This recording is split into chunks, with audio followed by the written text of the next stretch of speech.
Do angels have sex with humans? A biblical response to the Nephilim question. The belief that angels can have sexual relations with humans is a misinterpretation of Scripture. It directly contradicts the nature and function of angels described throughout the Bible. Let us examine the foundational text often used to support this claim, Genesis 6:1-4, and then evaluate it in light of broader biblical doctrine. The misunderstanding of Genesis 6:1-4. When man began to multiply on the face of the land, and daughters were born to them, the sons of God saw that the daughters of man were attractive, and they took as their wives any they chose. The Nephilim were on the earth in those days, and also afterward, when the sons of God came into the daughters of man, and they bore children to them. These were the mighty men who were of old, the men of renown. Genesis 6:1-4, ESV. The confusion arises around the phrase, sons of God. Some traditions, particularly intertestamental Jewish writings and later mythological expansions, claim these were fallen angels who had sexual intercourse with human women, producing hybrid offspring called Nephilim. However, that interpretation contradicts several key points of Scripture. 1. Angels are spirit beings, not biological creatures. Are they not all ministering spirits sent out to serve for the sake of those who are to inherit salvation? Hebrews 1:14.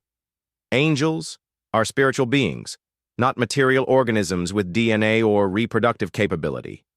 Jesus Christ himself declared, "For in the resurrection they neither marry nor are given in marriage, but are like angels in heaven." Matthew 22:30. This statement implies that angels do not engage in sexual relations or procreation. The suggestion that angels could lust, reproduce, and create hybrid offspring suggests a biological function they were never given and contradicts their heavenly purpose. 2. The sons of God were not angels but righteous men. The term sons of God, Hebrew Bene Elohim, is used elsewhere in Scripture to refer to godly men, see Deuteronomy 14:1, Romans 8:14, particularly the righteous lineage of Seth. In this view, Genesis 6 describes the moral decline that occurred when the righteous descendants of Seth intermarried with the ungodly descendants of Cain, leading to corruption and violence. This interpretation aligns with the passage's moral warning. Wickedness abounds when God's people compromise with the world. That led to the flood's judgment, not some mythological half-angel breeding program. 3. The Nephilim were not angel-human hybrids. The word Nephilim means fallen ones or possibly giants, but nowhere in the text does it say they were the offspring of angels. Instead, it states, "The Nephilim were on the earth in those days, and also afterward, when the sons of God came in to the daughters of men." Genesis 6:4.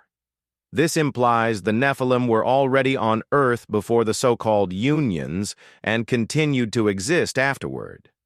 They were likely tyrannical rulers or men of great violence, men of renown, not supernatural hybrids. If they were born of angels, how could they still exist after the flood? See Numbers 13:33. God destroyed all corrupted flesh in the flood, except Noah's family. 4. Jude and Peter reference rebellious angels, not sexual sin with humans. Some cite Jude 6-7 and 2 Peter 2:4 to argue that angels sinned by having sex with women. However, these passages refer to angels who left their proper domain, which refers to rebellion and perhaps possession, not carnal union. And the angels who did not stay within their own position of authority but left their proper dwelling, he is kept in eternal chains. Jude 6. The sin of these angels is one of rebellion, not sexual union.